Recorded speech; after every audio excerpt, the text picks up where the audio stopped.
रूपल जब एक सीढ़ी नीचे उतर रही थी, उसने शनाया की जोर से चिल्लाने की आवाज सुनी, आहान। जैसे ही रूपल ने यह आवाज सुनी, उसकी घबराहट का ठिकाना नहीं रहा और वो भागते हुए नीचे पहुंची। उसके बाद रूपल ने जो देखा, उसे देखकर रूपल और शनाया के होश उड़ गए। जब शनाया ने जोर से चीख कर आहान का नाम पुकारा था, वो देख रही थी कि कोई आदमी आहान के सर पर हॉकी स्टिक से वार करने वाला था। शनाया ने घबराकर आहान को पीछे हटने के लिए कहा, मगर आगे जो हुआ वो कुछ और ही था। शनाया और रूपल ने देखा कि जिस गुंडे ने अपनी हॉकी स्टिक आहान की तरफ बढ़ाई थी, आहान ने उस गुंडे का हाथ मरोड़कर 1 सेकंड के अंदर अंदर उसे जमीन पर लेटा दिया था। अगले ही पल वो जख्मी गुंडा जोर से कराहते हुए रो रहा था। यह नजारा देखकर शनाया और रूपल जमे से रह गए। शनाया ने तो आहान को लड़ते हुए देखा था, लेकिन हर बार शनाया का हबी उसे सरप्राइज कर देता था। और रही बात रूपल की, तो उसने पहले ही आहान के विकी भाई को पीटने की बात को एक्सपेक्ट कर रखा था। लेकिन ये नजारा देखने के बाद रूपल हैरान थी। अब जब आहान ने उन गुंडों के एक साथी को धूल चटा दी थी, तो बाकी सब भी एक एक करके आहान पर अटैक करने लगे। लेकिन आहान उसके फाइटिंग स्किल्स जिस लेवल पर थे, उसके बाद शायद ही वो चारों मिलकर आहान का बाल भी बाका कर पाते। जब आहान की ये फाइटिंग सीक्वेंस चल रहा था, शनाया और रूपल अपनी पलकें झपकाए बिना ये सीन देख रही थी। शनाया ने आहान की तरफ देखते हुए रूपल से कहा, यार रूपल, मेरा हबी कितना हैंडसम लग रहा है यार। सेम टू सेम किसी साउथ इंडियन फिल्म के एक्शन हीरो जैसा लग रहा है। मुझे तो लगता है कि मैं जल्द ही आहान को फिल्मों में काम करने के लिए मना लूंगी। देख लेना, जिस लड़के को तुम भली बुरी सुनाती आई हो ना, वो बहुत बड़ा सुपरस्टार होगा। आहान की तारीफ करने में शनाया इतनी खो गई कि उसका रूपल की तरफ कोई ध्यान नहीं था। उसे कहाँ पता था कि शनाया की कही किसी भी बात पर रूपल का भी बिल्कुल ध्यान नहीं था। रूपल बहुत ही बोल्ड लड़की थी, जिसे ऐसे एक्शन सीन्स बहुत पसंद आते थे। लेकिन बात बस इतनी थी कि रूपल का ध्यान मारने वाले पर नहीं जाता, रूपल का मार खाने वाले पर ध्यान जाता है। उसे वो देखकर बहुत मजे आते हैं। उसने शनाया की बात को पूरी तरह से नजरअंदाज कर दिया और अपना ओपिनियन रखते हुए कहा, शनाया देखो, उस ब्लैक शर्ट वाले मोटे को तो ऐसा मारा है कि जरूर उसकी 1-2 हड्डियां तो टूट ही गई होंगी। और वो ब्लू टी शर्ट वाला देखो, उसकी आंखें कैसे काली हो गई हैं। वाह यार, इन लोगों को ऐसी धुलाई होते हुए देखकर मुझे बड़ा सुकून मिल रहा है। सारा फ्रस्ट्रेशन 1 सेकंड में गायब हो गया।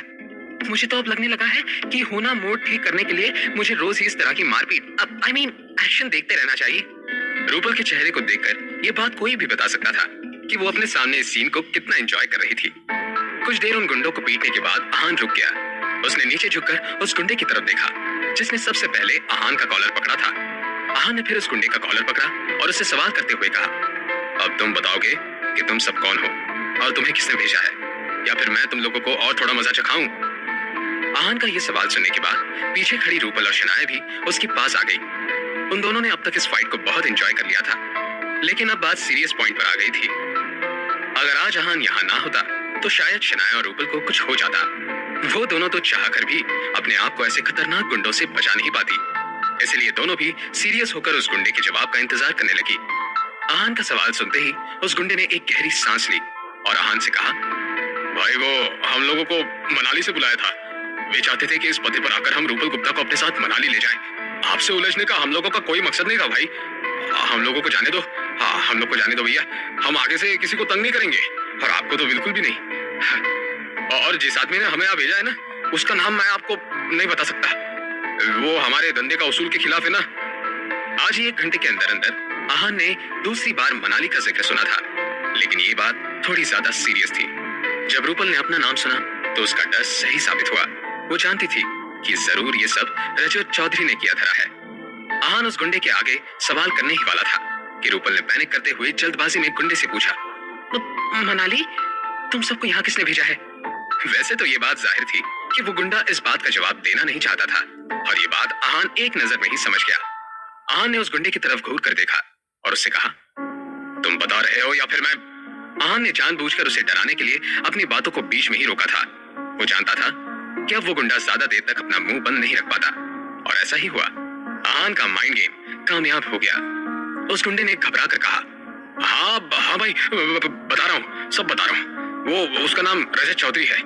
वो हमारे मनाली के बहुत ही जाने माने बिजनेसमैन है। उन्होंने हमें करने के लिए पैसे दिए थे। हमारे बाकी के साथी प्लाजा बार गए हुए हैं किसी विकी भाई को पकड़ने के लिए, और उन सबके पास गन भी है। अब मेरे को बस इतना ही पता है भाई, जितना मैं जानता था आपको बता डाला। अब मेरे को कुछ नहीं पता भाई। उस गुंडे ने रोते हुए कहा, जब रूपल ने ये नाम सुना, उसके चेहरे पर बिल्कुल भी कोई हैरानी नहीं थी, बल्कि वो इस तरह नजर आ रही थी जैसे वो बस कंफर्म करना चाहती थी। आहान ने उस आदमी से कहा, ठीक है, जाओ, अपने साथियों को लेकर यहाँ से निकल जाओ। आहान की बात सुनते ही उस आदमी की जान में जान आई। उसने बहुत ताकत लगाई और अपने पैरों पर खड़ा हो गया। उस गुंडे ने एक एक करके अपने साथियों की उठने में मदद की और चारों लोग अपनी जान बचाकर भाग गए। आहान ने फिर जल्दी से अपने मोबाइल में एक नंबर डायल किया। वो फोन स्विच ऑफ आ रहा था। आहान ने फिर एक दूसरे नंबर पर कॉल किया तो जल्दी से कॉल को उठा लिया गया। आहान ने परेशान लगते हुए कहा, रॉकी, तुम कहाँ हो? और विकी भाई, वो कहाँ है? आहान का सवाल सुनकर रॉकी ने वक्त गंवाए बिना उससे कहा, आहान भाई, वो मैं किसी काम से बाहर गया हूँ। वापस आकर देखा तो विकी भाई गायब थे और बाकी सबको बहुत पीटा गया था। आहान भाई, मेरी कुछ समझ में नहीं आ रहा। आहान ने फिर सोचा और रॉकी से कहा, रॉकी, एक काम करो, रजत चौधरी नाम के एक आदमी की सारी इंफॉर्मेशन निकालो। मेरे ख्याल से वो इस वक्त मनाली में है। मुझे पता चला है कि उसने ही विकी भाई को किडनैप किया है। आहान की बात सुनकर रॉकी ने तुरंत हाँ में जवाब दिया। आहान ने फिर रॉकी से कहा, मैं तुम्हें एक एड्रेस भेज रहा हूँ, जल्द से जल्द तुम यहाँ आ जाओ। अपने साथ ज्यादा आदमियों को मत लाना। हम साथ में मनाली चलते हैं और विकी भाई को बचा लेते हैं। आहान की बात सुनकर रॉकी ने शुक्रगुजार होते हुए कहा, आहान भाई, आपको इतना बड़ा खतरा मुंह मोल लेने की कोई जरूरत नहीं है, हम संभाल लेंगे। आहान जानता था कि ये सब विकी भाई के साथ इसलिए हो रहा था क्योंकि विकी भाई ने आहान की मदद की थी। आहान ऐसे समय पर विकी भाई की जान को खतरे में नहीं डाल सकता था। भले ही वो कोई गलत काम करने वाला इंसान था, मगर आहान अपनी जिम्मेदारी को नजरअंदाज नहीं कर पाता था। इस वजह से उसने रॉकी को इंसिस्ट करते हुए कहा, नहीं, मैं साथ आ रहा हूँ, जल्दी पहुंचो। अपनी बात कहने के बाद आहान ने रॉकी भाई के किसी जवाब का इंतजार करने के बिना ही फोन काट दिया। जैसे ही आहान ने मोबाइल को अपने कान से हटाया, शनाया ने उसको पूछा, अभी क्या हुआ है? क्या विकी भाई किसी खतरे में है? आहान ने हाँ में सिर हिला दिया और शनाया को समझाते हुए कहा, शनाया, देखिए, मुझे मनाली जाना होगा। वो आदमी भाई के साथ कुछ कर रहे हैं। इससे पहले वो कुछ और करे, मुझे उनसे बचाना होगा। जब मैं यहाँ नहीं रहूंगा, अपना और रूपल का ध्यान रखिएगा। रॉकी से कहकर मैं कुछ आदमियों को आपके पास सिक्योरिटी के लिए भेज दूंगा। अगर आपको किसी चीज की जरूरत हो तो उनसे कह दीजिएगा और कुछ भी हो जाए तो मुझे कॉल कर दीजिएगा। आहान की बातें सुनकर शनाया को घबराहट होने लगी। शनाया को अपनी चिंता नहीं थी। वो जानती थी कि आहान के होते हुए उसे कुछ भी नहीं हो सकता, लेकिन जो बात शनाया को परेशान कर रही थी वो थी आहान की सेफ्टी।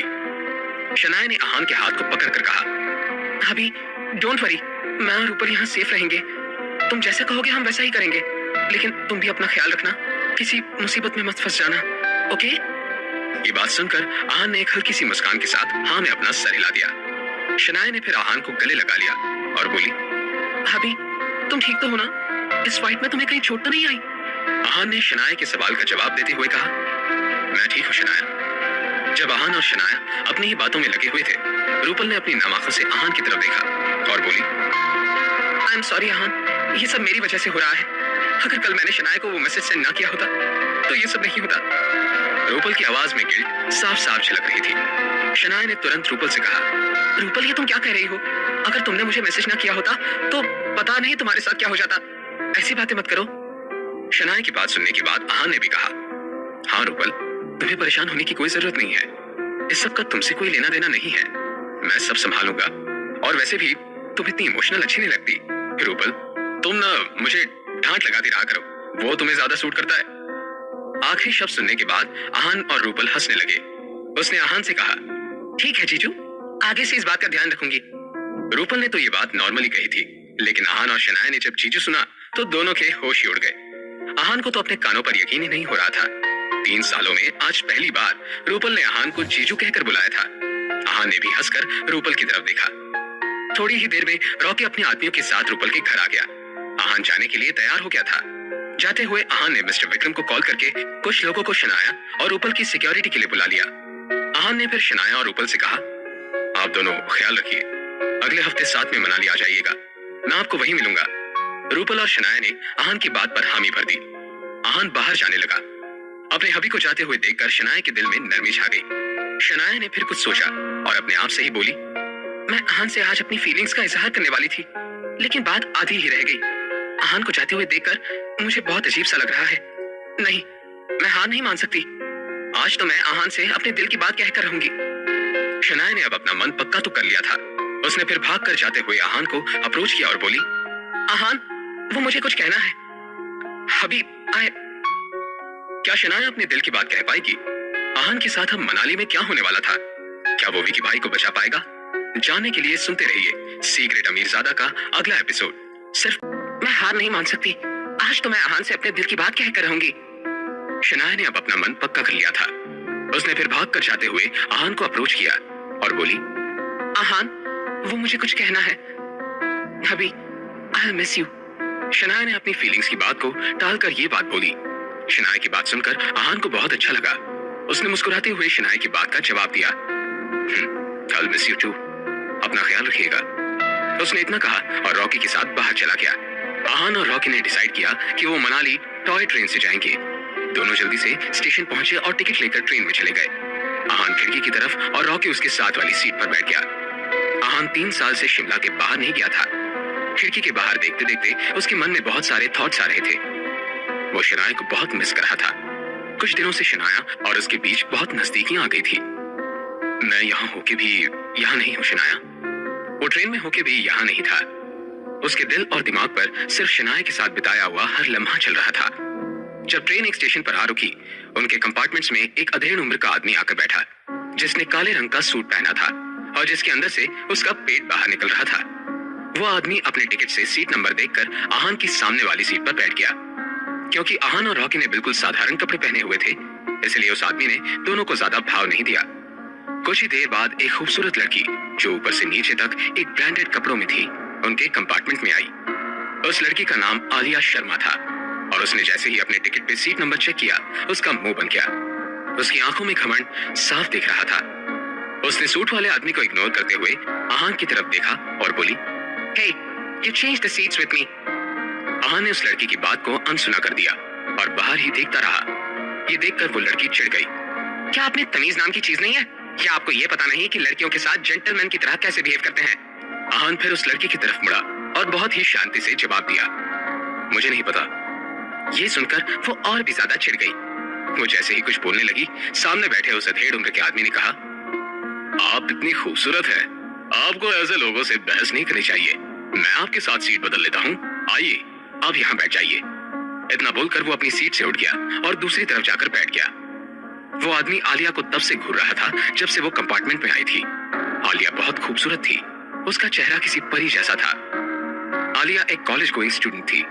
उस आदमी को लग रहा था कि अगर वो चालाकी से काम लेगा तो वो आलिया को आसानी से पटा लेगा।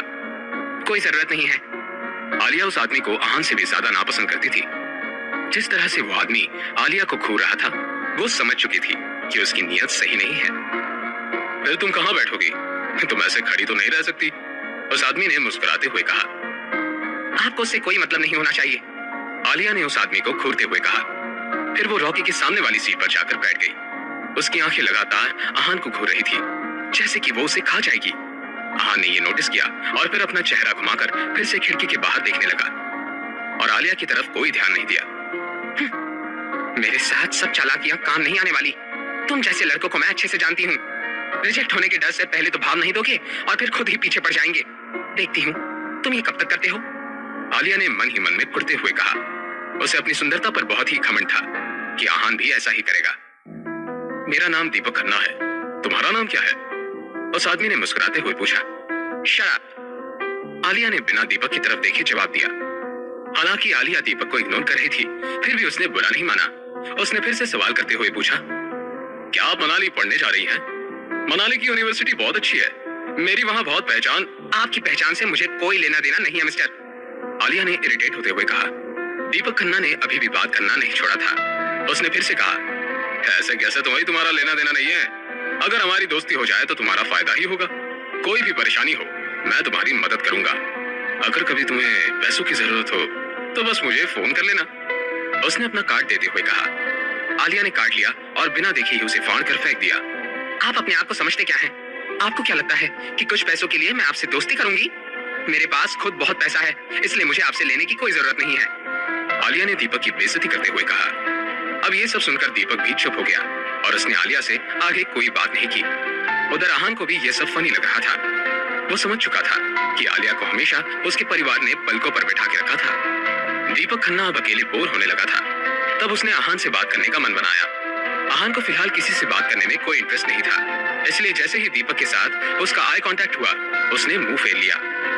आहान ने रॉकी की तरफ देखा और सवाल किया, हम मनाली कब तक पहुंच जाएंगे?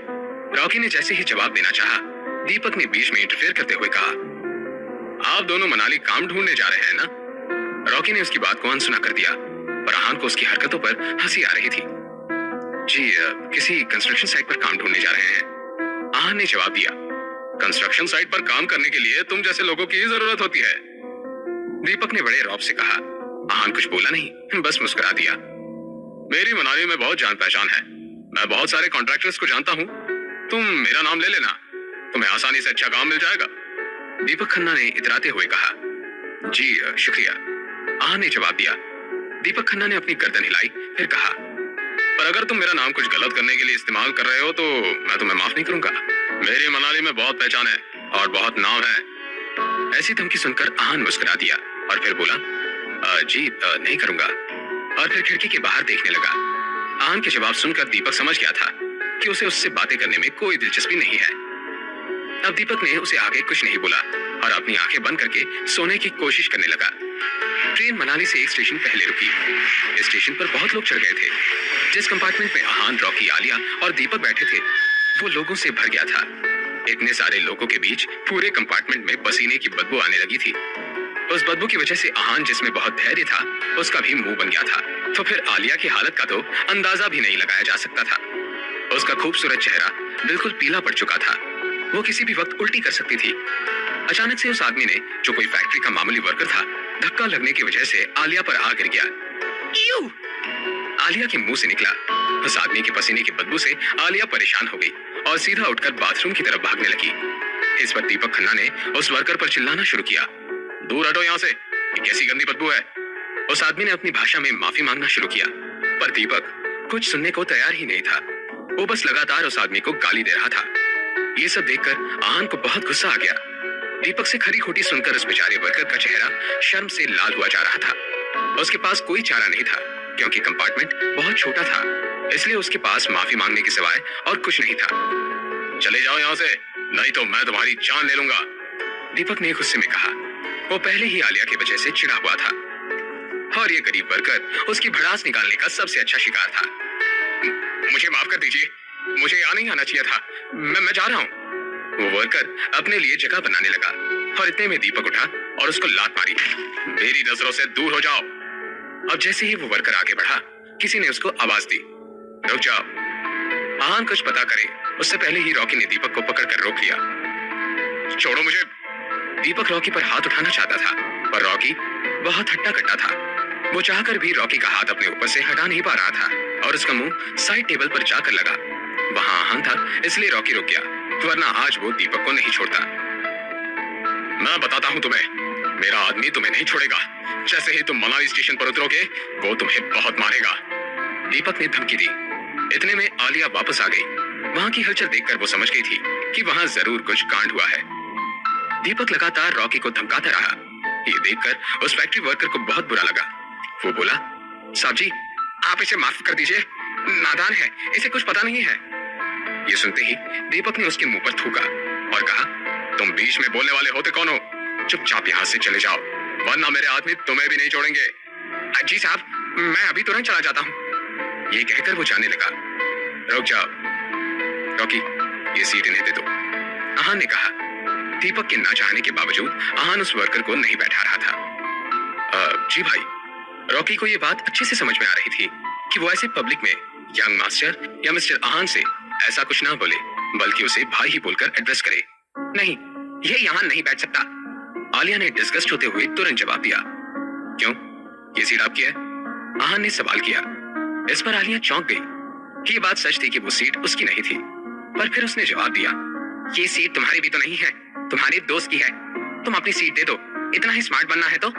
लेकिन वो वर्कर मेरे सामने नहीं बैठेगा। कोई परेशानी नहीं है बेटा, मैं यहीं खड़ा हो जाऊंगा, उस वर्कर ने कहा।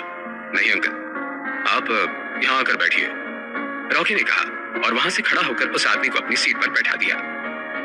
इसे यहाँ बैठाकर तुमने सही नहीं किया। अब मनाली स्टेशन पर उतरकर मैं बताता हूँ तुम्हें। दीपक खन्ना का गुस्सा बढ़ रहा था। अब अगर तुमने एक शब्द और कहा तो मैं तुम्हें इस ट्रेन से उतार फेंकूंगा। आहान का धैर्य अब खत्म हो गया था तो उसने भी सुना दिया, लेकिन अब बात दीपक के ईगो पर आ गई थी। तुम मुझसे ऐसे बात नहीं कर सकते। मेरी मनाली में बहुत पहचान है। मैं इस बात का ध्यान रखूंगा कि तुम्हें कोई काम न मिले। रख लेना, और तुम्हें जो उखाड़ना है उखाड़ भी लेना, पर बस अपनी जुबान बंद रखना। दोनों में काफी देर इस बात पर उस वर्कर को लेकर बहस हुई, लेकिन आखिर में आहान ने उन्हें उसी कंपार्टमेंट में बिठाकर दीपक और आलिया की बात को इग्नोर कर दिया, जिससे उन दोनों को हार माननी पड़ी और उन्हें चिढ़ सी मच गई। कुछ देर बाद जब दीपक खन्ना का फोन बजा तो सामने से आवाज आई, सर हम स्टेशन पहुंच गए हैं। वो कौन लड़के जिन्होंने आपको परेशान करने की हिम्मत की? हम उन्हें छोड़ेंगे नहीं। बहुत बढ़िया, मैं बस पहुंचने ही वाला हूँ, फिर तुम लोग इनकी खैर लेना। ये सुनते ही उस वर्कर को बहुत बुरा लगने लगा। आखिर उसी की वजह से ये सब हुआ था। उसने अपनी तरफ से दीपक से रिक्वेस्ट करते हुए कहा, साहब आप इन्हें माफ कर दीजिए, इनकी कोई गलती नहीं है। मुझे पहले ही यहाँ से चला जाना चाहिए था, बात इतनी आगे ना बढ़ाइए। लेकिन आहान ने उनकी पूरी बात होने से पहले ही उन्हें समझाया, अंकल आप परेशान मत होइए, ये तो वक्त ही बताएगा कि कौन किससे माफी मांगेगा। आहान और दीपक की जब नजरें मिली तो दोनों में आक्रोश भरा था। आखिर कौन किस पे भारी पड़ने वाला था? मनाली स्टेशन पर अब क्या होने वाला था? क्या सच में दीपक कोई बड़ा आदमी है? अब इस सिचुएशन में आहान और रॉकी कैसे बचेंगे? जानने के लिए सुनते रहिए सीक्रेट अमीरजादा।